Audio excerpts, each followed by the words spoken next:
This episode of Mission Log is brought to you by the official Star Trek Starships collection. Get the Enterprise D for only $4.95 when you sign up today at st-starships.com/missionlog. Mission Log, a Roddenberry Star Trek podcast. Episode 199. The Game.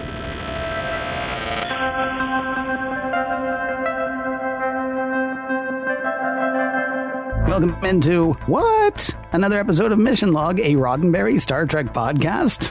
I'm Ken Ray. And I'm John Champion. Now, most weeks on Mission Log, we dive into an episode of Star Trek, taking it apart for messages, morals, and meanings, and seeing whether that episode is relevant today. And that is what we are doing today. With The Game, the one with Baby Judd, where you put the disc in the tube and lose your free will. John's Trivia Palooza is coming up in a moment, but first, a few words about the many mini spaceships in the official Star Trek Starships collection. Hey, Mr. Trivia, I got a question for you. Did you know that once refit, the Enterprise 1701 was 14 meters longer than it had been? I did not know that. You must mean a real-life version of that ship as opposed to the miniature, because that would be a huge miniature. That would be a huge miniature. Yeah, no, in universe, when they refed the Enterprise 1701 between, the 5-year mission and the events of the motion picture, gained 14 meters. Now, do you know how I learned that? By reading. What? I was reading the magazine that came with the 1701 that I got, of course, from the good people at Eagle Moss and the official Starships collection. I've talked before about the magazines that they come with. And here's the thing. I don't think the magazines by themselves would be worth the price. Yeah. But if you're like a trivia person, if you're somebody who likes to know like all of the ins and outs about, both the ship in universe and the design stuff, these magazines that come with these ships are awesome. I mean, that's where I got the Enterprise fact, for example. In the one about the Enterprise 2, there are drawings by Ralph McQuarrie for an Enterprise redesign in the 70s. I think I know where you're going with that. They look kind of disco. That's what I was going to say. They look a little disco, if you know what I mean. And if you don't know what I mean, well, I'm sorry. It's funny though if you do. It is. And then so you get the magazine, and then also you get the ships. Yeah. Can I make your life even cooler? I probably. Okay. All right. Well, here's the thing. You're excited about reading the little magazine that comes with the ship, right? Yeah. It's not a little magazine. Oh no. I mean, it's not the biggest magazine you'll ever get, but it's magazine size. It's glossy. Yeah. It's full of art. Yeah, and full of facts. They're gorgeous. But what's going to make my life even cooler than that, John? Okay. So 2 things. One, you get a binder to put all those magazines in.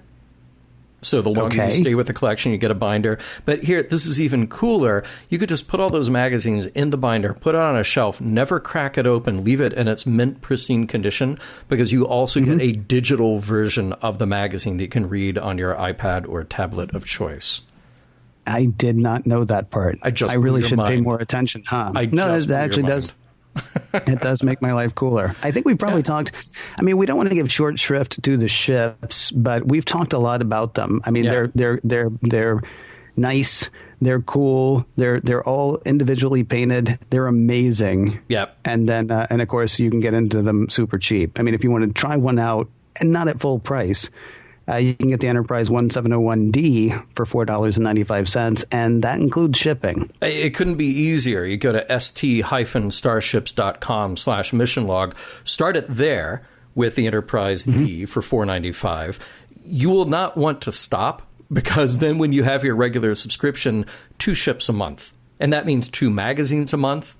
That means 2 digital downloads a month. That means you get the whole collection, and it just keeps coming. You're going to have starships coming out of your ears, but in a good way. Well, in a good way. I was going to say, I don't think that's not really the best way to display them, but it really is up to you how you do it. So just, give them a go. st-starships.com/missionlog. That /missionlog is kind of important for us because it lets them know that you heard about them here. Which lets them keep supporting us, which lets us, keep doing what we're doing. So st-starships.com/missionlog. Give them a go. And we do, of course, thank them for sponsoring this edition of Mission Log. Ken, if people wanted to talk to us about, say, the show or maybe about their tiny starships, where would they get in touch with us? Oh, there are lots of places, John. Okay. Would you like me to tell you? I would love to know. Mission Log Pod is the address to find us on Facebook, Skype, and Twitter. If you would like to leave us a voicemail, we would love to hear your voice. 323-522-5641 is the number to call. 323-522-5641. Our email address is missionlog@roddenberry.com. Our show website, including Discover Documents, is at missionlogpodcast.com. And please do remember, we may actually, honestly, truly use your comments on an upcoming episode of Mission Log. We might do it today. And now, well, you might do it today. I'm a little busy after this. I'm sorry. You mean there's a thing? That's right. We are going to do that today. Yeah. I forgot about that. Yeah. I was thinking in terms of voicemail, and I'm like, no, dude, I'm busy. Oh, no, I can't do that. Yeah, no. I'm not gonna lie. I'm not gonna toy with our listeners like that. So I'll tell you what I'm not too busy for. What's that, sir? Yep. It's John Champion's Trivia Palooza. Oh, yeah, because you get to tune out for a few minutes. Exactly. I need a nap. You go right ahead, sir. Okay. Trivia, today's show, The Game. The story is written by Susan Sackett, Fred Bronson, and Brannon Braga. Now, Susan, of course, worked in the office of Next Generation from the very beginning, and she was Gene's assistant. Fred Bronson, Susan's friend, we had mentioned before for co-writing Menage a Troi, and prior to that, he had written The Counterclock Incident for the animated series. Now, the teleplay is by Brannon Braga, and the script really is his. He got credit on shows before as a co-writer, but this story had been pitched by Susan and Fred at least a year earlier, and it just couldn't find any traction. They didn't know what to do with it. No draft was really acceptable, so it went to the new guy. Or at least by this time, Brannon was new to the writing staff, having worked his way up from his internship. The episode is directed by Corey Allen. Now, he has been around Next Gen for a little while. He actually started things off with Encounter at Farpoint. He also directed Home Soil, What Up? And he directed Final Mission, which is a great little bookend to this episode where we get to welcome Wesley back. And he will be back for one more episode of Next Gen. Now, it is worth noting that this was the first episode of The Next Generation that aired after Gene Roddenberry's death. He passed away on October 24th, 1991. This episode premiered on October 28th, 1991. We have a reference here to the USS Merrimack, and you know how I like my ship names and ship trivia. So the most famous ship bearing that name, there were others, but the most commonly known one was commissioned by the U.S. Navy in 1855. It was decommissioned and recommissioned, and then burned and sunk to prevent it from falling into Confederate hands when the Civil War broke out. Now, the Confederate Army salvaged it, and they brought up that sunken hull and renamed her the CSS Virginia, though many people still called her the Merrimack, or others, if you were on the Union side, just called her the Rebel Monster. And it was an ironclad, steam-powered warship, but she didn't last long like that either. She was scuttled in 1862. Now, we have a reference here to Boothby. We first heard about him in The Final Mission, and boy, do I hope we get to meet him someday. He's my favorite callback. He is. He should be. He should be. Yeah, I keep hoping that there will be more. By the way, Ken, I just had to point this out because it's just me being pedantic, and I apologize ahead of time. But there's beautifully rendered in high definition, that close-up of Deanna Troy's ice cream sundae. I see white chips. Those are not chocolate. They're white confection. They're not white chocolate? No, see, you put those two words together, and those two words don't belong together. It's white confection. We call it white chocolate. Yeah, see, I got a little twitch in my eye when you said that. So, we'll leave it at that. I like white chocolate. Oh, gosh, see, there you go again. You just, from hell's heart, you stab at me.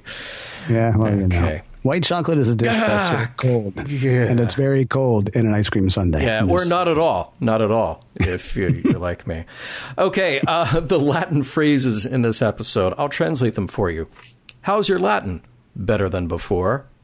So that last phrase ends, by the way, with the word Prius, which on its own translates to first. That's for all you Prius drivers out there. And for guest stars this week, we welcome back Will Wheaton as Wesley Crusher, and we welcome back Ashley Judd as Ensign Leffler. And we won't be seeing Ensign Leffler again after this, sadly, but the episode will go down in history for containing Ashley Judd's first on-screen kiss. And we also have Catherine Moffat as Etana Joel, the Katarian woman in the opening scene with Riker. Lots of TV appearances for Catherine, The Love Boat, Fantasy Island, Chips, The A-Team. She did voices for the Iron Man and Fantastic Four cartoon series. Her last screen credit is the show Sliders. She will be back for one more appearance on Deep Space Nine.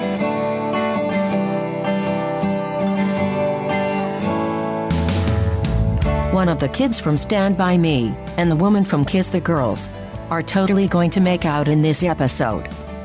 It is not as creepy as it sounds. Prologue. Welcome back to Risa, where people go to play when they have time off. This time it's Commander Riker who's going full Riker with a seductive alien woman, Etana, because he's no xenophobe. She's playfully evading him, then tosses his comm badge out the window. Rather than Riker going berserk, to make up for it, she gives him a game. Sort of a less dorky-looking Google Glass device that the player puts on to beam the playing field into his or her eyes. The game is simple. Move the discs into the cones with your mind. The reward must be pretty great because all Riker can think about is getting to the next level rather than getting his Riker on with Etana. How far can the game go? As far as he wants it to. Act 1. On board the Enterprise, Riker is back and he's making preparations for the multiple science teams who will be competing for resources during a 2-week visit to the Phoenix cluster. Who are they and what will they be doing? It doesn't matter. Also visiting will be Wesley Crusher because, hey, it's Wesley, ready to break out of the academy for a few days. In engineering, Riker and Geordi are talking about what scientists will need what equipment, and remember Ensign Leffler, who is now a mission specialist there to help out. Yeah, fine, she's busy doing her job, but Riker really wants Geordi to come check out the new game he brought back from Risa. Maybe some other time. Cut to 10 forward, where Riker walks in on Deanna Troi getting seriously intimate with a chocolate-on-chocolate ice cream sundae. She is clearly getting some pleasure out of this, double dunking around the frozen treat. But Riker says, hey, I know something you'd really like. It's a game I picked up on Risa. Act 2, beaming aboard now is Wesley Crusher. He's taller, he's got a uniform, and less product in his hair. After exchanging pleasantries with Chief O'Brien, he makes his way to the darkened chamber of the observation lounge to find a surprise gathering of his closest friends, the stars of the next generation, his mom, Riker, Troi, Worf, Captain Picard, who speaks to him in Latin, like you do when the kid comes back from college. Worf made a cake, like he does, so Wesley better like it. Data is amused at Wesley's amusement at their off-the-wall little surprise party. He even lets out a creepy little android chuckle just to show us. The party breaks up as soon as it starts. Wesley will be put back to work at least a little while he's back on board. Meanwhile, Troi has just got to tell Dr. Crusher about this great new game from Risa. On the way to engineering, Data and Wesley catch up a bit. They both had their awkward moments at the Academy, practical jokes, fitting in at parties, the dreaded Sadie Hawkins dance. No worries, though. Data offers to teach his dance skills to Wesley. At work now, Wesley starts to tech some tech, but he can't tech it quite techy enough. Walking by, Leffler notices what's going on and suggests manual calibration of the computer. It works. And before you can say no fraternizing in the workplace, Wesley is starting to go a little gooey over the ensign. We can call her Robin now. We're on a first-name basis. Data is called to sickbay by Dr. Crusher to do what seems like a pretty simple task, reprogramming a tricorder for an experiment she's running. But when she steps behind him, she reaches for Data's on-off switch, the one she's known about since Data lore and wasn't supposed to share with anyone. In walk Riker and Troi. Seemingly down to the brain games, they open up Data's noggin and sever a few connections, rendering him inoperable. Act 3. Catching up over a formal tea service, Picard and Wesley discuss the Academy, the professors, and most importantly, the groundskeeper Boothby, who Picard so fondly remembered, and Boothby didn't remember him at all. At least not at first. Wesley had to remind him, but soon the story started coming about a young Jean-Luc carving someone's initials into a prize elm tree. Picard recommends to Wesley that he keep his mind on his studies. About this time, Dr. Crusher calls Picard to sickbay to let him know that something is wrong with Data. Geordi is there too, and he's not in on it either, so he and Riker head off to Data's quarters to see if there are any clues lingering there. Geordi's concerned, worked up, stressed out. Seems like the perfect opportunity for Riker to reintroduce relaxing with one of those games from Risa again. Meanwhile, the nerdy kids are nerding out. Wesley and Robin are talking conduits and other fun with numbers. She clues him in about her rules of life, meaning that she jots down little aphorisms whenever she learns something new. She also lets on that she knows a thing or two about Wesley, some of the practical jokes he's pulled, the birthmark he has, which, by the way, is news to everyone else on or watching Star Trek. It puts Wesley at a disadvantage, but he's playing it cool, inviting her out to 10 forward when their duty shifts are over. With the Phoenix cluster in sight and Data still out of operation, Beverly finds time to indulge in a little more game time. Wesley walks in on her. She's really enjoying it, and a little embarrassed to be caught with it. She's really insistent that he try it out for himself, but Wesley has a hot date and can't take the time. In 10 forward, dating is in full progress. Wesley and Robin are chatting it up, upbringing, family life, or lack thereof. She notes how all the people in engineering are obsessed with some new game, which is such a coincidence because Wesley says his mom is too. Robin dismisses it. That's just some fad. But since neither of them has tried it for themselves, they decide to hook it up to a lab computer to see what it actually does. In the lab, the game is fired up, and it's obvious that gameplay stimulates pleasure centers in the brain, but the longer it's there, it starts to act like a powerfully addictive drug. Higher brain function and reasoning could be seriously impaired for those using it. As self-appointed defender of the Enterprise, Wesley decides to tell Picard. In the captain's ready room, Wesley expresses his concern. The game is addictive, possibly dangerous, and Picard seems troubled by this revelation. He promises to look into it. Then, as Wesley leaves, Picard pulls the game headset from behind his desk and fires it up for another round. Act 4. Okay, everybody is using this game, and they won't lay off Wesley or Robin to give it a try, but they manage to dodge him. And you know who might not be affected by it? Data. And you know who's inactive in sickbay? Data. If they need more help against the game, Data could be a defender too. Wesley and Robin go to check him out, and a bit of science later, they figure it out. His systems are intact, but some of his positronic links have been straight up severed. It would take someone to do that, some outlaw with skill, and the only two who come to mind are Geordi and Wesley's mom. There's something going on. Everyone is addicted. Data is out of the way.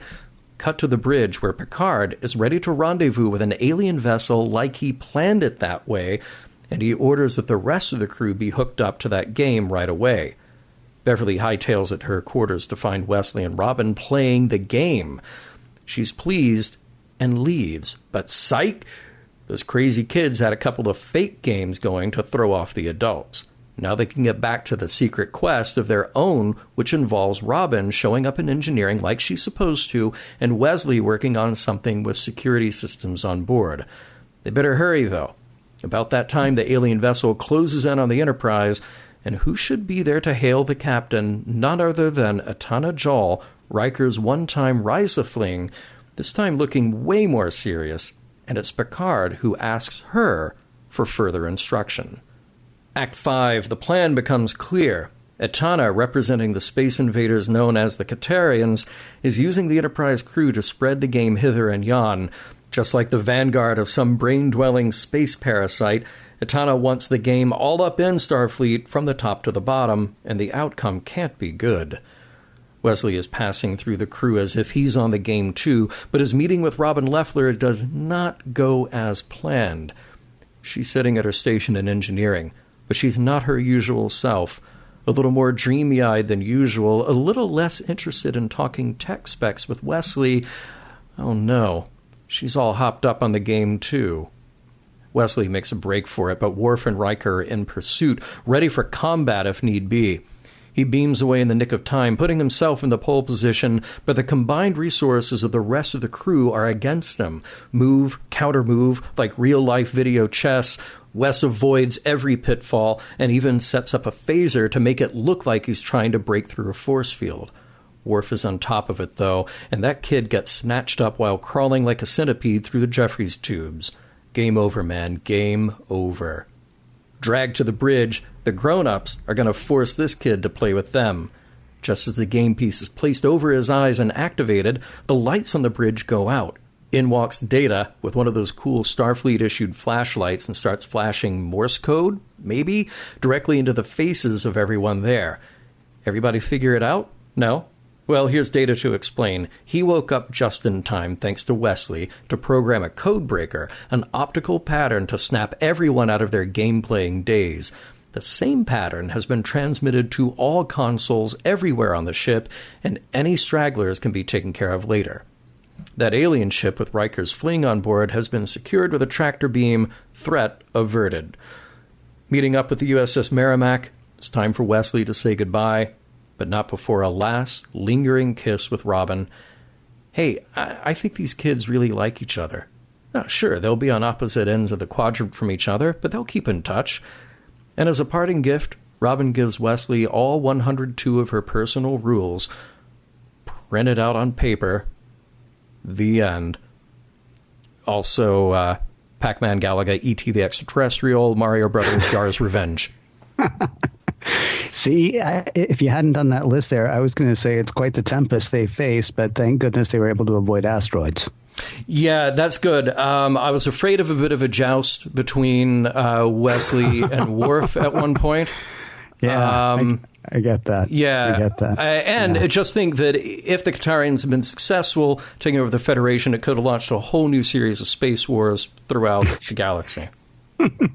Did we see what they were eating, by the way, in 10 Forward? Because I'm thinking it could have been burger time. Oh, it could have been. Man, we could do this for far too long. Day. Yeah, all day long. Yeah. Mm-hmm. Yeah. Hey, there's a continuity error, and I want to go ahead and get it out of the way right now because it bugged me. Okay. There's a continuity error, and it's kind of a big one. Okay. So Data is next to Geordi when Crusher calls him to sickbay, right? Okay, yeah. And then when Data's out of commission in sickbay, she tells Picard and Geordi that Data came in complaining of whatever issue she's made up. Mm-hmm. Now, I assumed at that point that Geordi had already played the game, but as you pointed out in the recap, right, it is then that Riker says, "Hey, come on, play the game." And so we actually see him play the game for the first time after he has seen Data in sickbay, right. And he was standing right next to Data when Data was called there by Crusher. Yeah, no, that's a good catch. Yeah. Well, I didn't want it to be a good catch. I was watching it because I thought I saw it the first time, but I thought, no. And then the second time I went through and watched it, I was actually watching for that, and yeah, it's right there. Mm-hmm. So we can just stop right now because there's nothing else we're to done. talk about. Oh, it ruined this episode. Yeah. Totally ruined the episode. Maybe just, for the sake of tradition, though, we'll go ahead and talk about it anyway. Sure, what the heck. All right, I got a question then. Okay. What is up with the levels of cruelty in this episode? They all make Wes think... Cruelty, yes. Yeah. They all make Wesley think that they don't even remember that he's there. Mm-hmm. And then Wes, and maybe it's comeuppance, makes Picard think that Boothby does not remember who he is. and I think to myself, oh, it is so fun to make your friends feel unimportant. Mm-hmm. I know Data Wes said it was fine. Yeah, Data, right. But Data's like, did you like it? And Wes is like, oh, yeah, I love that. It was great feeling like nobody gave a wet slap that I was back on the Enterprise for the first time in a year, that my mom was too busy to come see me when I arrived. For the record, I don't think that's cool. So don't do that to me. I'm not saying you. I'm saying anybody. Okay. I don't think that's cool. I don't need to be feted everywhere I go. I don't need horns to play. Yeah. But if you actually care, go ahead and let me know. Okay. Don't just be like, oh, haha, we were kidding. We really do like you. We just wanted you to feel like something we stepped in for a while. That's a good call. Hey, I've lost count of the number of references we've had to Risa, but it is interesting that Risa is definitely a thing now in Next Gen. And Riker has his own Horgon because we know way back from Captain's Holiday, it was like, did you get a Horgon? Did you get a Horgon? Can I please? Did you see this thing? They have a Horgon. So, actually, I didn't notice. Was there a Horgon in the shot? I thought there was. Maybe I'm just imagining that because I figure maybe Riker doesn't need a Horgon on Risa. Maybe he's that confident. If anybody doesn't need a Horgon on Risa, it would be Riker. It would be Riker. We talk a lot in this episode about the science teams on board, and I watched the episode at least four times. Still pretty sure I never saw a science team. Yeah, I actually sort of wondered if they were real. Yeah, right. They just made it up. Yeah. Well, their brains are being controlled anyway, right? Although I guess no. Picard talks about them before their brains are being controlled. Right. Yeah. Yeah, no, you're right. We never see them. We hear a lot about them. Oh, they're going to be trouble. Although good on Leffler for figuring out a way to multiplex the, teching the tech something or other. Hey, I saw something that I know you would be very excited about, or I assume you'd be very excited about. What was that?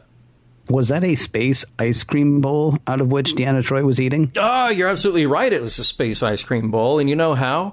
It was so spacey.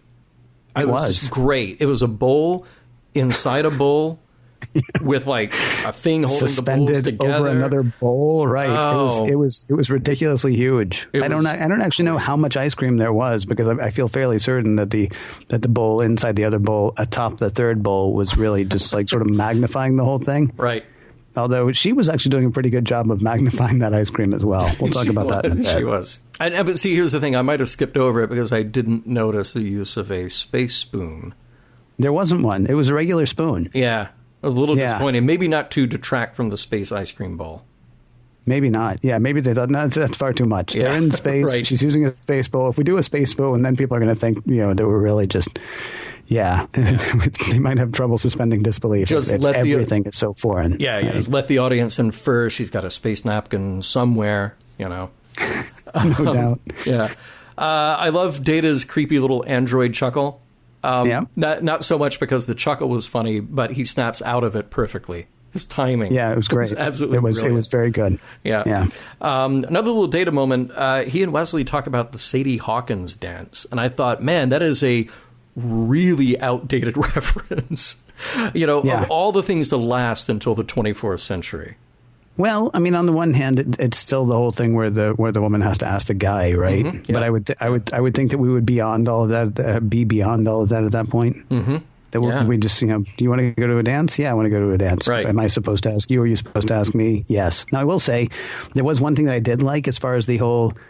I remember hearing the whole, coffee is the safe date, right? Oh, yeah. Coffee is you ask somebody if you don't want to seem too committed, you don't know how much time you're going to want to spend, the whole feeling out date, right? Yep. And Wesley asked Leffler if she wants to go for coffee. Right. And she says, nope, but I'll go for dinner. Mm-hmm. And I was like, yeah, you own that. I love that about her, honestly. Yeah. I thought that was a really great moment. I mean, first of all, it shows that Wesley's not the stupid little puppy dog following her around thing. Mm-hmm. But then additionally, she's like, yeah, okay, thank you very much for, committing your part of the social contract of asking me out. But I would actually like to go on my own terms, and here they are. Yeah. And actually, of course, it's a better thing. It would have been worse if she, like, you want to go for coffee? And she'd be like, no, but I'd stop by for a pack of crackers, Right. Wow. Yeah. That'd be kind of ugly, actually. Yeah. So, by the way, gratuitous shout out to the number 47 in this episode. Yep. I said maybe a few weeks ago that I was not going to call all of those out because it's just so many and it's sort of its own running joke. But this one is so just put the camera right on Nursagawa and let her just yell, I'm at level 47. Yes. So everybody can know it. And I did think about, you pointed out before that Dr. McCoy is one of those characters that is very Gumbified in the original series. And I felt like Data, we've talked about Data being a little bit Gumbified. I felt like in this episode in particular, he was a bit Gumbified. He's so very affable. I almost feel like there's some scenes missing between last week's episode and now, because the fact that he would even force that little chuckle and have this very chatty, almost like fatherly conversation with Wesley, I felt like Data's been doing some homework that we haven't seen yet. You know? Maybe. Yeah. Maybe. There's actually an interesting thing, though. I mean, this is probably the first time, with the exception of the time that they've both spent on the Enterprise, this is the first time that Data and Wesley would have anything in common, right? Yeah, right. I mean, like, they this is a shared experience. Now, of course, it's a shared experience by everybody on that ship. I mean, there are 1,000 people on the ship, and they've all been through Starfleet Academy. Mm-hmm. But still, it is. I mean, they do have a bit of a something in common that they did not have before. Yeah. On the production side, there is one thing in this episode that I absolutely love. Mm-hmm. The camera work on the scene when they're examining Data. You know, the thing where they push the back of his head and the arm raises and lowers. Right. The camera is set at almost a Citizen Kane angle, sort of down below everything, and you really notice it when Riker comes around as well, like comes around the table or the gurney or whatever. Just really interesting and really unusual. So much of camera work on television is just so standard that when anybody does anything even remotely unusual, it's striking. And this was unusual. And so I thought I really liked the fact that somebody said, hey, you know what we could do? Take the camera off the tripod. Yeah. That's or lower the tripod or something. It's a really neat thing to see. That's my man Marvin Rush. Sorry. Yeah. There you go. Rush. He's amazing. And I feel like he was really just kind of cutting his teeth on Next Gen and just kept getting better and better and better. So yeah, we definitely have him to credit for stuff like that. I didn't put this in trivia, but since you mentioned that shot, I had read, and I don't have documentation to back this up, but I had read that Data had fallen in that scene. You know, he falls down, he hits the examination table, and that Brent Spiner actually hurt his chin very badly in the first take of that. He had to apparently go to the hospital, get stitched up a bit, came back, and then had to shoot that again. So you notice that in that fall and the take that's in there, his head definitely clears the end of the examination table. And then you come back to that other shot where they're checking him out. And like you point out, his head is kind of off to the side. And they put the camera down below. So they moved him around a little bit. Hey, we have that funny little bit. What do the initials AF stand for? Maybe not so funny in 1991, pretty funny in 2016. You can fill that in for yourself. They didn't used to stand for that, and now they do. Nope. Yeah. Now the kids, they've got a new description for everything. Yeah. They do indeed. Mm-hmm. Hey, two things that we find out about the 24th century. One that sort of makes me happy, and another one that'll make you happy. Okay. Although I think they actually both make me happy. Yep. There's no money in the 24th century. Yeah. So the science teams are all like, hey, we need to do this, we need to do this. And Geordi says, well, tell them to flip a coin.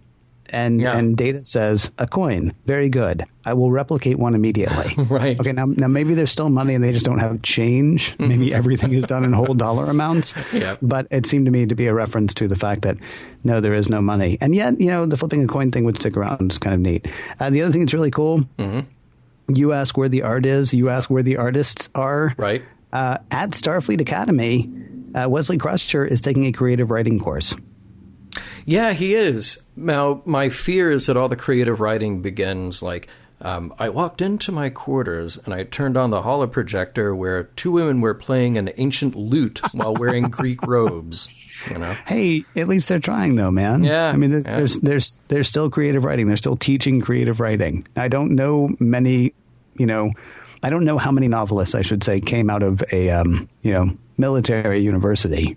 Yeah. I'm not sure. Yeah. But okay, hey, Hemingway was in the Army and he wrote a novel or two. That is true. So I mean, I guess it's possible. I don't know. Anyway, I thought you'd be happy that, yes, the arts are alive. I don't know if they're well, but the arts are alive in the 24th century. Yeah, I am glad for that. I'm very glad for that. We also learned here about Robin Leffler, poor Robin Leffler, that she's yet another Enterprise orphan. Mm-hmm. And she just kind of, law number one, she says, you can only count on yourself. I want to go back to this. Oh, it takes a village and everybody is your family because you're on board this fantastic ship where everybody's looking out for each other. But there's a little bit of sadness, a little bit of loneliness to that. Yeah. Yeah. The amazing thing, though, is so law number one is you can only count on yourself. It takes her up to law 91 to say, always watch your back. Yeah. I don't understand how that happened. Right. That should have been like top 5. Right. Is law like 90? Like a knife in the back really hurts. Right. Law number 91 would be always watch your back. Yeah. Because you never know. Going back to sort of a production note, the scene between Wesley and Picard is fantastic. Not so much for the Wesley parts, I'll be honest, but I do love the bookend. One of their last, I assume it's on the last mission. One of the last scenes together before Will Wheaton left the show was Picard saying to Wes how jealous he was of all the new things that Wes was going to get to learn and all the stuff he's going to get to experience. And then in this return discussion, you can see that Picard is sort of reliving his time at the Academy vicariously through Wesley. And his face it's less guarded than usual. Right. I mean, in these moments, this is not a man who is content. This is a man who is happy. Yeah. And the look on his face was really just awesome to see. And again, we can say almost every episode that Patrick Stewart is an amazing actor. But I mean, I believed his happiness in that moment. I believed his reverie, which I mean it was a fantastic scene, especially when you think about there was almost a longing or sadness when he was saying how jealous he was of what Wesley was going to get to experience. It's great to see almost a continuation of that conversation, however many months or years later. And he has a really fine tea set. He does, which only brings out for special occasions. Yeah. I'm sure the 18, 19-year-old boy is really going to appreciate the fine china and the silver, but still. Definitely. Something that I really like about this episode is how the alien influence is shown, because it isn't. Everyone acts exactly as they normally would. There's no forced robotic or sinister tone from anyone, and it makes the whole thing way creepier. The only one who lets on is Robin at the end. She just has a kind of glassy look. But everybody else, up until that point, they're just their usual selves doing crazy things. Yes, except I would say that Frakes there was a little subtlety to what he was doing. He was a tiny bit creepy. Yeah. Wonderfully creepy. I think so. Well, sometimes Riker is a little creepy. Well, that's true. That's true. Hey, you're a woman I've never seen before. Right. Yeah. Okay. Maybe it's standard Riker creep, but I didn't realize. But he seemed particularly creepy to me. Yeah. Well, and that's kind of the neat thing. You go back and watch it. If you watch it through, you see what the ending is going to be, but then you go back and watch it again, all those little clues that the actors might be giving off, but it's so subtle. That's what I really like about it. Yeah. A couple of notes here about the ending scenes. Data dramatically comes onto the bridge to personally save all the crew members who are under alien influence. Fortunately for everyone else, the same thing could be done just by, turning the lights on and off everywhere else in the ship and flashing through the consoles. So why he didn't just do that on the bridge, I don't know. But it was very dramatic. So Data has a flair for drama. Good for him. That's it. Yep. Yes. And I've got nothing but love for Robin Leffler. Great character, great actor in the role. I'm a little worried about anybody who keeps a list of rules and then would have the audacity to print them out in the 24th century. It looked like a page-a-day calendar. It did. It looked exactly like that. It was kind of funny. Yeah. It's like acrylic thing. And Wes is like, great. Yeah. My only suitcase is this tube. I got to fit this in now. Thanks, Robin. Really? It's the 24th century. You could have emailed these to me. I'm just saying. You might have been able to. There might be a better way to do this. I really hope the guys mention Pokemon Go. I mean, they have to, right? They have to mention Pokemon Go. I wonder how long it will take them to do so. Pokemon Go. There. Are you happy? Pokemon Go. Pokemon Go. Am I happy? All right, well. Am I happy? Are thousands of listeners happy? Pokemon Go. There, I said it again. I can't stop saying it. Okay, this is a very good way to date this episode of Mission Log. We got, so Ken, part of my job is that I read all of our emails, all of our online comments, all of our discussion board comments. May I say God bless you for that? Well, we got 9,730 emails about Pokemon Go. Yes, we did. And they all started the same way. Hey, funny thing that you're about to get to the game, I don't know if you've noticed. So, right. Because you're heart of everything. Yeah, right. Right. How could you not know about Pokemon Go at this point? But it is kind of funny that here we are in the second half of 2016 recording this show. Pokemon Go has been out as an app for a few weeks, and it has been all over the news. And apparently, my understanding is that after the tremendous number of downloads, it also had a tremendous fall off where people downloaded it, they played it a little bit, and then they just didn't play it very much after that. Well, it depends on who you're talking about. There were people, so again, since we're dating this episode, there were people that we were hanging out with in Vegas, or that I was hanging out with in Vegas, or that I was trying to hang out with in Vegas, but you know what they were doing the whole time I was talking to them? Pokemon Go. I kid you not. One person in particular, who was one of my favorite people to see there every year, barely made eye contact with me the whole time. Because she is seriously on her phone doing the Pokemon Go thing. Yeah. See, apparently it's a great place to catch them, too, by the way. Yeah. Even the Rio. I didn't notice it that much. But here's the thing. Yeah, it's wildly popular, and we all have the luxury of these handheld devices that do amazing things and can keep you connected to the world, but they can also be a huge distraction to everything that's going on in the world.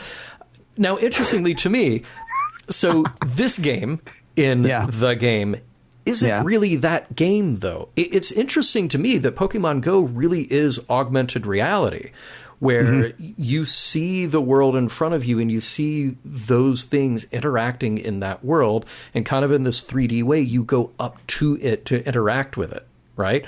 Whereas in the game, it's simply a game where the playing field only goes halfway up into your field of vision.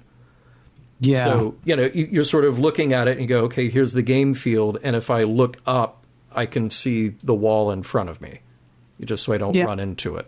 Honestly, what this reminds me of is, do you remember how bad virtual reality used to look in movies? Oh, yeah. Yeah. Like, people wouldn't do like the whole virtual reality thing. I want to say Virtuosity might have actually been one of the first movies to say, look, virtual reality is going to look like reality. So let's just treat it like, reality. Normally what you'd get was something like The Lawnmower Man, where it's like, virtual reality is just like a long... It's like a development before anybody's actually built anything. It's just like, laid out in a grid, and there's a guy standing there, and apparently he'll kill you. So don't go to virtual reality, because why would you anyway? There's nothing to do there. This sort of strikes me as that. I mean, on the one hand, it's 3D graphics laid over the rest of your field of vision. And so that's kind of cool. But I mean, it's sort of like, it's kind of virtual reality, but really boring. Right. Well, here's the thing, from a production end, the game doesn't have to be good, because all you have to buy is that there's something that is affecting their brains. So that's fine. But it's kind of funny to me that it's sort of the problem that we've talked about before with putting popular music into shows about the future, something like that. Because if you say, this is what's cool in the 24th century, it is immediately dated. The minute it comes out, it's immediately dated and dorky. I mean, the great thing about this game, and the reason you can totally forgive it, I mean, they're basically playing ball in cup. Yeah, right. Except that when they actually get the ball in the cup, then something shoots straight to the pleasure center of their brain and makes them, happy in ways that border on obscene. Yeah. So, I mean, if you're looking at the game going, it's so dated or that's so stupid, well, I mean, don't forget, though, the psychotropic effect of how excited you are to actually complete the game and wanting to do it, more and more and more, which I don't think is quite the same thing as Pokemon Go. No. Although I will say I've got like 9 Pokemon in Pokemon Go, and I'm not trying anymore because, I mean, seriously, I can see where it would become, I don't want to go so far as to say addictive, certainly not psychotropically addictive, but I can see that's me in most video games, honestly. I played World of Warcraft for one weekend solid. And then I stopped because I played World of Warcraft for one weekend solid. I can see, like, if I were in a guild and if I had a party that I regularly, went and slayed things with or whatever. Yeah, so Anyway, not the same thing, but I mean, you could sort of make a correlation, maybe, especially for the people who still won't make eye contact with you because they're still playing Pokemon Go. Right. We've hit the part right where you teased earlier that there would be feedback. Yeah, I did. So we got an email from Andre, which, again, we don't like to really plant other ideas into our discussion, but this one, it was a different take on it from people just saying Pokemon Go, Pokemon Go, Pokemon Go. This email from Andre, he says, I do not by choice own a smartphone, and the decision has produced bewilderment, ridicule, and even fury, vitriol from others. Offers to purchase the device on behalf, including ongoing data plans and the loss of relationships. Wow. That's crazy. Yeah. And he goes on to say, in short, I, like Wesley, that is a phrase I did not expect ever to use, I've been hounded to conform to the norms of peers, to use what may be considered, at least by one, an unnecessary electronic device. My decision not to use the device obviously imposes certain limitations, but it also frees me from a number of encumbrances. The episode, as such, to me, addresses not only addiction, but also the value of nonconformity, the perils involved therein, and society's relationship with technology. It's quite a handful. It's funny because he later in the email said, like, oh, I'm about to sound like the guy who tells the kids to get off his lawn.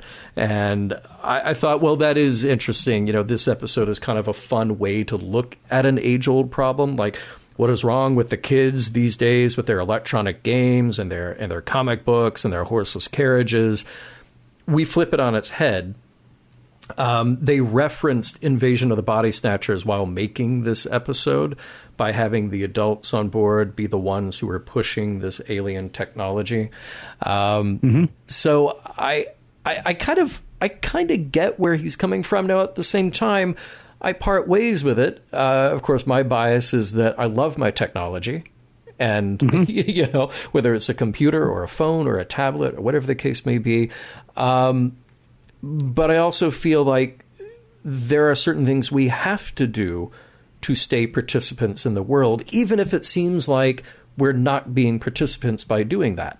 You can make the argument that walking around with a phone in your face, you may be missing out on something in the world. Well, but that same device allows me to do things like stay in touch with relatives who are thousands of miles away in a way that I was not able to do before that device existed. Yeah.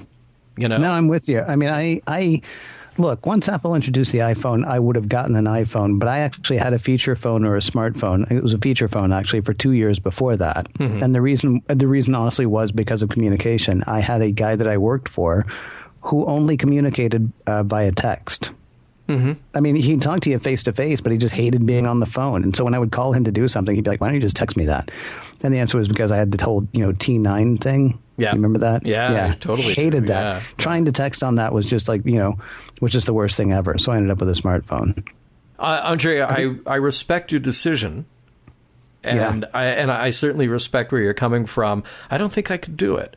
But I hope that by not doing that, I'm somehow giving into peer pressure. I feel like I want to embrace a technology that has promise. I would actually be curious to know how it is that relationships ended over that, because that's pretty hardcore. But you don't have to write in and tell us. That's your thing, man. And thank you very much for writing in. I will say I don't understand how he wrote in if he doesn't have a smartphone. Oh, right. Well, there are other... see. No, I don't think there are. No? Well, you think he has a tablet? Sorry, I'm kidding. I'm joking. Yeah. So I'm going to take this discussion in a totally different direction. Do it.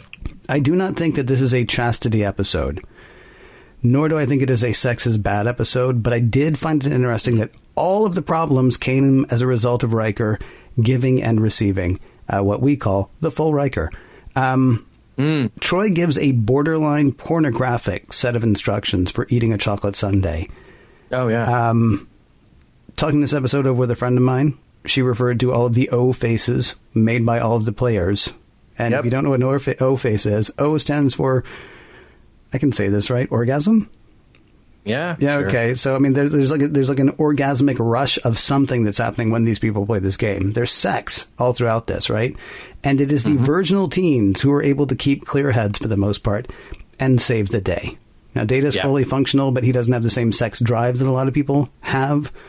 So really, it is the virginal, it is the chaste, it is the pure among us that are able to save the day and not fall into, whatever was going on. Now, do I think that is what this episode is about? No, I don't think so. I found myself also, though, wondering about the after effects of the game.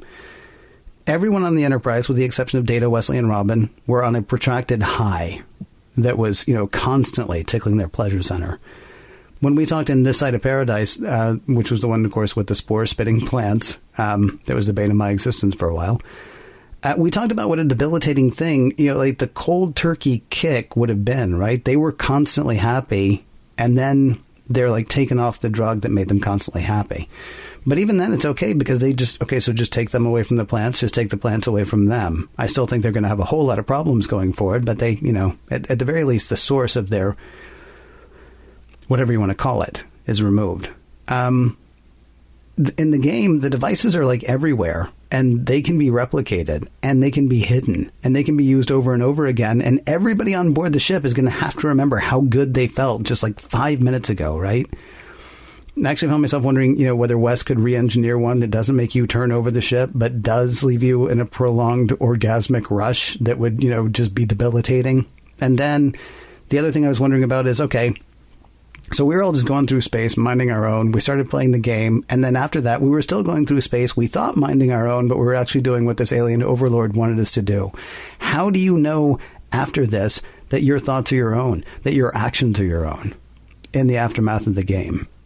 So there's like four things there. Right. Right. To go back to your first point about the sexual undercurrent of the episode, could not agree with you more. Absolutely. Undercurrent, you say? Undercurrent, you say? Okay. So the sexual undercurrent, go ahead. No. I don't think that it was, like you, I don't think it was the intention of the episode to have a message like that. But like most horror movies, it's not the intention necessarily that you always save the virginal one and you kill the ones who are having sex. They just kind of play that way because those are the tropes that writers fall back on. And I feel like this episode sort of plays out like that as well. We want to keep Wesley and Robin a little chaste, and to see all these adults around them really, man, Dr. Crusher having this response while playing the game, it's embarrassing to us when Wesley walks in on her playing the game. Yes. And then to your other point, I definitely said that in a note that the game plays like a drug. So I think there is an argument to make here about this episode being about technology, maybe about peer pressure, maybe about other things, but it is also about the drug idea here. But at the same time, these people seem happy. They seem very happy when they're playing the game, kind of like they're on spores. Mm-hmm. But then can you really get it away from the 1,000 people that are on the ship who have already programmed replicators to make them, and you know that it feels good? This is what I'm saying. I mean, and don't misunderstand, while my argument in the episode for This Side of Paradise was Kirk should have just left them alone, they need to round all these things up and destroy them. Okay? Yeah. I mean, because they are debilitating people, unlike the Spore Planet. The Spore Planet was also healing them and taking care of them in a number of ways. They weren't wasting away. And I have no doubt that these people left with just these games would have eventually stopped eating and died. I mean, just because all it's doing is tickling their pleasure center. Unless the signal that was being sent by Atana was also telling them, oh, by the way, and be sure to eat and brush your teeth and do all the stuff you're supposed to do, so you can keep, spreading this around to other people. This is not, I'm not making, there's no correlation here. I think I still believe what I believed forever ago about This Side of Paradise. This is a very different thing. I think this is a more insidious thing, though, because how do you know that they haven't stashed a box of them someplace? Or how do you know that they're not just reprogramming them and redoing them or something like that? And how do you not have, you've got 1,000 people basically kicking at this point, right? walking around, maybe hating themselves, maybe hating the fact that they can't get that high again. I mean, who knows? But it feels like there are just a tremendous can of worms here. Now, going back really quickly. Yeah, you're right. I don't think that was the intended message. It's just interesting to me. There's I watch a lot of Mystery Science Theater 3000. Oh, sure. One of them is a horrible movie, The Giant Gila Monster. But it starts with the two kids who are obviously having sex getting killed right away. Mm-hmm. I mean, it is interesting. You say it's a trope. You would think, though, that at some point a writer would say, well, maybe I won't do that this time. Well, come to think of it, actually, right. Nightmare on Elm Street. Nancy and Johnny Depp. You know, he actually wants to fool around with her, and she says, you know, no. And he is sleeping on the couch then, and he says, morality sucks. And then he ends up being killed by Freddy Krueger. So, I mean, it's not always the virginal who make it. I just thought it was really interesting that that the most chaste among us were the ones who were able to see us through. And everybody else who had, you know, done the deed, right? We're really leading us down the path to hell. Right. I want to wrap it up with one idea about that, because it also comes back to kind of the sexual nature of what's going on here. Mm-hmm. It's an intriguing ending to have Wesley and Robin share this intimate kiss. These are a couple of kids on TV, and it's not just like a peck on the cheek and, wow, you're great. No, it's this intimate moment. And then end it with the new rule that Wesley proposes. A couple of light years. Rule 103. Right? A couple of light years can't keep good friends apart. They said friends, but they're the kind of friends who kiss and do it well. And I thought, know what? This comes back to a thing about the 24th century. Maybe this is how Riker made a lot of friends. Like, say, Carmen, before the crystalline entity ate her. You know? Yes. There's something, again, that's sort of okay about this. And I understand the reality of production. We have a guest star. We probably won't see this guest star all the time. Will has got to go back to his life, which is not being on Star Trek every week. So we're going to break this thing up, right? But we're going to leave it on this good note. It's not like a tearful goodbye. It's like, this is a thing that happens. And we will see each other again and probably pick right back up where we left off. Hey, kids of the 24th century. It's disc in a tube.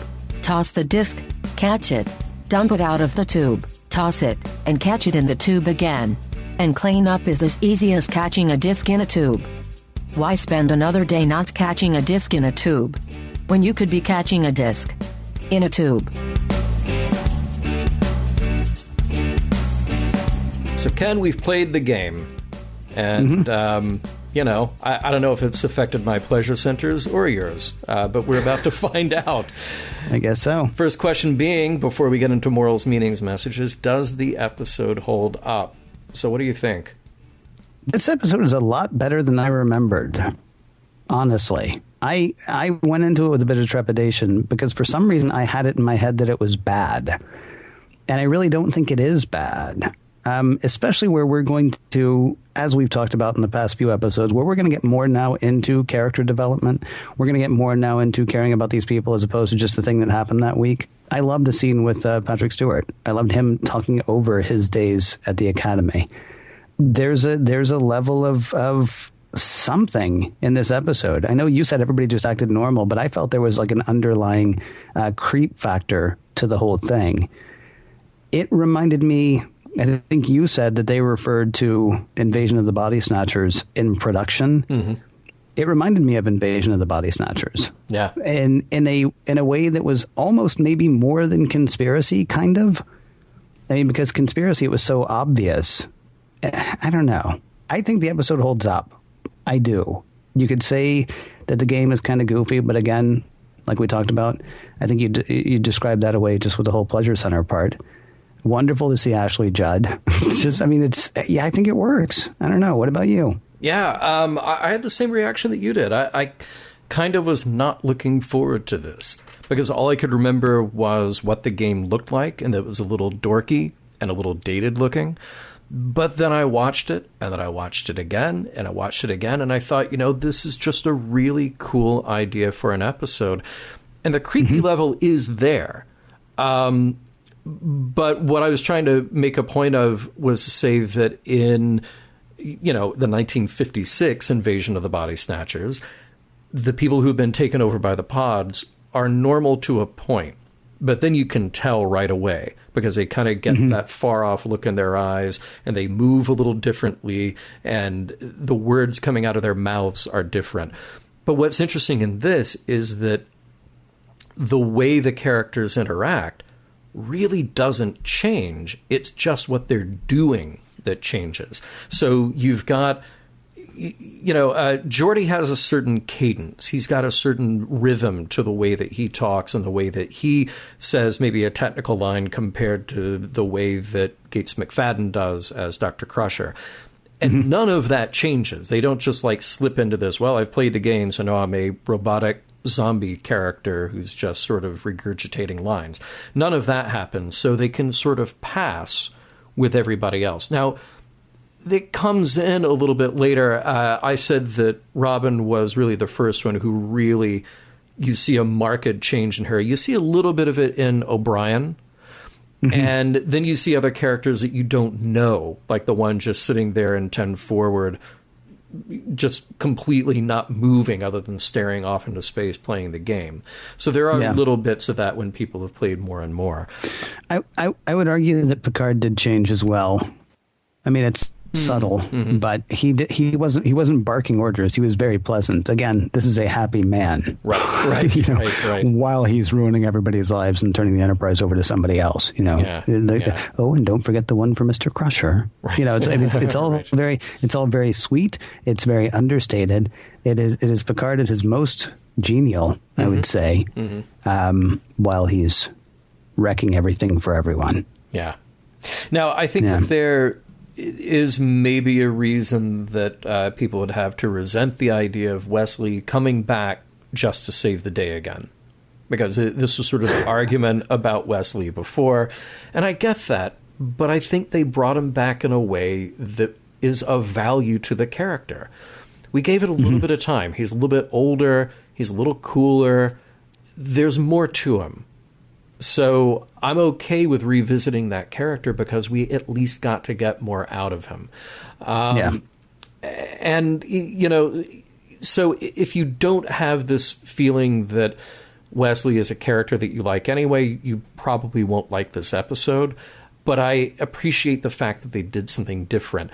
The other things that may not hold up, of course, you can say that the production value or the style of the game itself doesn't hold up. But again, I think that's irrelevant because all we have to care about is that these people are being affected, and they sell that. They definitely sell that. So, what about messages, sir? Yeah, I mean, I think that you could say that this is a story about addiction, but really, what good is that here? None of the people in this are willing participants in an alien plot. They sort of got snared in this trap. So maybe the you see Timmy moment here is don't do drugs, which is a message that we've had in other and probably better ways before. But I think what's more interesting here is just this rumination on the idea of pressure, that people are pressured to do things that they don't want to do. And then, like I said, you got the nerdy kids. Wesley, the one who says, I'd like to know a little more about it before I try it out. Wise words for Wesley about the game and probably anything else in life that you're unsure of. But, at the end of the day, it's an alien plot. And the goal of the episode is to resolve and solve the alien plot so our characters can go on and do something else next week. So I don't think it's a really deep rumination over addiction. It's just sort of interesting to see the characters come apart because of it. I'm actually much more interested in some of the discussion that we had in our last segment about that undercurrent of sexuality and just sort of about the creepiness of what's going on here. So So Yeah. what do you have in summary there? Well, I mean, basically the same thing. I mean, I still wonder if it's not some throwback sexual morality tale. It's got a bit of Invasion of the Body Snatchers combined with not necessarily a message about the evils of sexuality, more the virtues of virtuousness, maybe. Like in Disaster, in Disaster, we said that Ronald D. Moore wanted to make a disaster movie, right? Yeah. This feels like somebody wanting to make a 1950s horror movie. Yeah. But, but not quite as heavy-handedly. And so for that, I kind of respect it. If you're going to ask me if that message holds up, I'm going to say 1,000 times no. It always bothers me when the kids who have sex are the ones who die. I mean, that really feels like, somebody who's like charging me $10 to see an R-rated movie getting preachy. Which I don't quite understand that, but it's something that happens over and over and over again. And it happens in this episode of Star Trek as well. But if I look at it as a bit of kitsch, if I look at it as a bit of fun, I mean, because look, Ashley Judd's a good actress, and she actually pulls off a couple of really great scenes here, including that last look that she gives Will Wheaton as he's leaving. I know you said it wasn't a tearful goodbye, but I honestly felt like she was sad to see him go. And I felt like that was conveyed in her silence, in her acting. And it wasn't like, okay, now you're supposed to look sad, so we all know that you're sad. I actually felt like she reached something acting in that moment that she didn't reach a lot of the other times in the show, because they are they're not the Bobbsey twins, because those were twins, but they're like the Nancy boys and the Hardy Boys and Nancy Drew, rather. Excuse me, the Nancy boys. Sorry about that. The Hardy Boys and Nancy Drew. I mean, there's like gosh darn it, we got to do something about some of the acting. So I assume it's kind of a nod to that whole thing, and that makes me like it more. And so that does come with the 1950s messages of, good people do good things and have good things happen to them, while bad people will leave you, to horrible ends, I guess. Well, but let's put kind of a positive spin on that to say that there is something, like you said, the virtues of virtuousness. There is something good and positive in that message of saying, look, the kid who saves the day is the one who at least took a step back and said, this is something weird. This is something I don't understand. So I'm going to try to understand it. And I don't need to be dragged into the cool thing, and that's with finger quotes for those of you who can't see me, which would be all of you. Hopefully. He doesn't need to do the cool thing just to feel like he needs to do that to belong. He finds his own way of belonging. He finds a genuine human connection with somebody. And it's really nice to see that blossom. So, and that message would definitely hold up. Oh, absolutely. Absolutely. Yeah. One has to figure that there is a rule in those 102 rules about peer pressure. Oh, sure. Yeah. Right. I would hope. Interesting that didn't come up the whole time. Why don't you want to play the game? Hey, rule 17. I don't have to do what you tell me. Right. Wouldn't you think? Like that quite a lot. Mission Log is produced by Roddenberry Entertainment. Executive producer Rod Roddenberry. You can find out more at roddenberry.com, including information about the Roddenberry Foundation, Roddenberry Adventures, upcoming convention appearances, and new and exciting products. That's at roddenberry.com. For more exciting Star Trek podcasts, check out Trek FM. That's trek.fm. And for the latest in Star Trek news and discussion, be sure to visit trekmovie.com. Next week, Unification.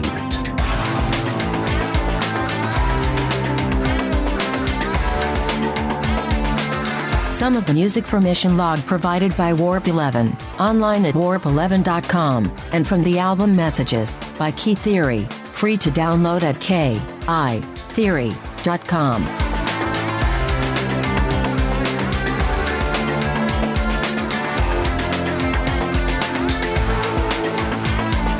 Mission Log. Sorry. Yeah, you would think that after 200 episodes it'd be okay doing that. End transmission.